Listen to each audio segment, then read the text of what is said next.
توہیں صاحب کا دوسرا سوال ہے، کیا یہ بات صحیح ہے کہ بکریاں چرانا تمام نبیوں کی سنت ہے؟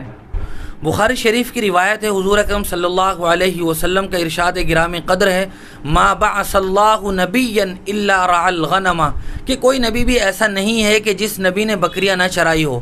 جب آپ نے یہ بات ارشاد فرمائی تو صحابہ اکرام نے سوال کیا کہ یا رسول اللہ آپ نے بھی بکریاں چرائی ہیں؟ تو حضور اکرم صلی اللہ علیہ وسلم نے ارشاد فرمایا، نعم کنت ارعاها علی قراریط لأہل مکہ، جی ہاں میں بھی چند قیراط پر مکہ والوں کی بکریاں چرایا کرتا تھا۔ قیراط یہ وہاں کی ایک کرنسی تھی جو گویا آپ صلی اللہ علیہ وسلم کو اجرت اور تنخواہ کے طور پر ملتی تھی۔ گویا بکریاں چرانا یہ ہر نبی کی سنت ہے۔ اگر کوئی آدمی قربانی وغیرہ کی نیت سے کوئی بکرا یا بکری لے آئے اور اس کو بھی سنت کی نیت سے تھوڑا بہت چرا لے تو امید ہے کہ اس کو بھی سنت کی ادائیگی کا ثواب مل جائے گا۔